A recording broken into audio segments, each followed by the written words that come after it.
இந்த வீடியோவில் நம்ம எதை பற்றி பார்க்க போகிறோம்னா, கலைஞர் மகளிர் உரிமை தொகை திட்டம் குறித்து மிகவும் முக்கியமான புதிய தகவல் ஒன்று விலகியுள்ளது. அது என்ன என்பதை பற்றி தான் இந்த வீடியோவில் நம்ம டீட்டெயிலாக பார்க்க போகிறோம்.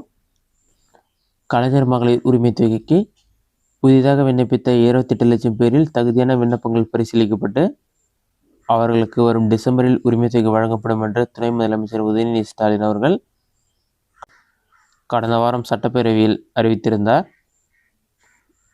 இந்நிலையில் மகளிர் உரிமை தொகை குறித்து மிகவும் முக்கியமான தகவல் ஒன்று வெளியாகி இருக்கிறது. இது பெண்களுக்கு மகிழ்ச்சியை தந்து வருகிறது.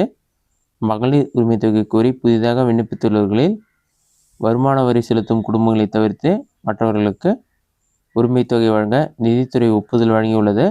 மகளிருக்கு மாதம் 1000 ரூபாய் வழங்கும் திட்டத்தை தமிழக அரசு கடந்த 2023ஆம் ஆண்டு செப்டம்பர் மாதத்தில் துவங்கியது.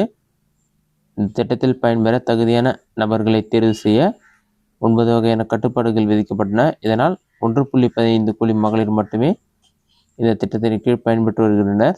சமீபத்தில் உங்களுடன் ஸ்டாலின் முகாம் மூலம் மகளிர் உரிமை திட்டத்தில் விண்ணப்பிக்க தவறியவர்கள் மற்றும் புதிதாக குடும்ப அட்டை பெற்றவர்கள், மகளிர் உரிமை தொகை 1000 ரூபாய் பணம் பெறாதவர்கள் இவர்கள் எல்லாம் மீண்டும் விண்ணப்பிக்கலாம் என்று கூறப்பட்ட நிலையில் தற்போது யாரெல்லாம் இதில் விண்ணப்பிச்சிருக்காங்களோ அதில் தகுதியானவர்களுக்கு கலைவு செய்து தேர்ந்தெடுக்கப்பட்ட பின்பு டிசம்பர் மாதத்திலிருந்து மாதம் அவர்களுக்கு மாதம் 1000 ரூபாய் வழங்கப்படும் என்று கூறப்பட்டுள்ளது. அடுத்ததான் மகளிர் உரிமை திட்டத்திற்கான அப்ளிகேஷன் ஸ்டேட்டஸ் எப்படி ஆன்லைனில் செக் பண்ணுறது என்பதை பற்றி பார்க்கலாம். இந்த மெத்தடை பொறுத்தளவுக்கு உங்களுடன் ஸ்டாலின் முகாமில் நீங்கள் அப்ளை பண்ணியிருந்தீங்கன்னா இந்த ஸ்டேட்டஸ் செக் பண்ணுறதுக்கான ஆப்ஷன் கொடுத்துருக்காங்க. இதை எப்படி செக் பண்ணுறது என்பதை பற்றி பார்க்கலாம். இதுனா ஃபஸ்ட்டு உங்களோட மொபைலில் ஏதாவது ஒரு ப்ரௌசர் ஓப்பன் பண்ணிக்கிங்க. அதில் கூகுள் சர்ச்சில் போயிட்டு உங்களுடன் ஸ்டாலின் சொல்லி டைப் பண்ணுங்க.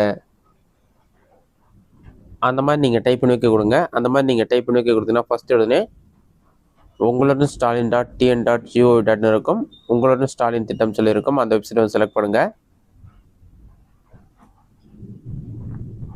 வெப்சைட் ஓப்பன் ஆன பிறகு முகாம்களின் விவரம் அறியன்னு ஒரு ஆப்ஷனும் அதற்கு கீழே தங்களின் மனுவின் நிலை அறியன்னு சொல்லி ஒரு ஆப்ஷன் எனபிள் பண்ணிருக்காங்க. கிளிக் சேவ்னு சொல்லியிருக்கும். அந்த ஆப்ஷன் கிளிக் பண்ணுங்கள். அதை நீங்கள் கிளிக் பண்ணிங்கன்னா சிஎம் ஹெல்ப்லைனுக்கான பேஜ் ஓப்பன் ஆகும். இதிலே நீங்கள் சைன்இன் பண்ணி தான் யூஸ் பண்ணுற மாதிரி இருக்கும். சைன்அப் லாகின் 2 ஆப்ஷன் இருக்கும்.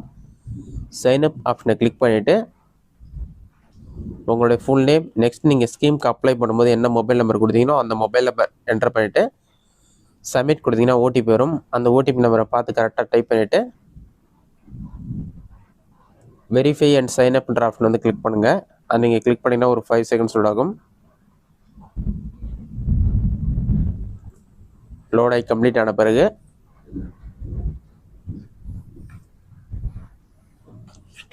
இதிலே உங்களுக்கு நிறைய ஷோ ஆகும். இதிலே track grievance, file grievance. Track கிரீவன்ஸ்னால் உங்களுடைய மனுவின் நிலையை அறியன்னு சொல்லி ஆப்ஷன் தமிழ் லாங்குவேஜில் இருக்கும்.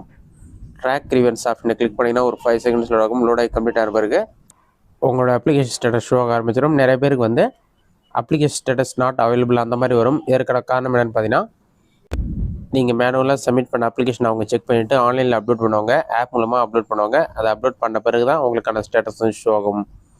இதுதான் தற்போது புதிதாக எனபிள் பண்ணியிருக்க ஆப்ஷன். இந்த வீடியோ உங்களுக்கு யூஸ்ஃபுல்லாக நினைக்கிறேன். இந்த வீடியோ பிடிச்சிருந்தா லைக் பண்ணுங்கள். வேறு சின்ன டவுட் கமெண்ட் பாக்ஸில் கமெண்ட் பண்ணுங்கள்.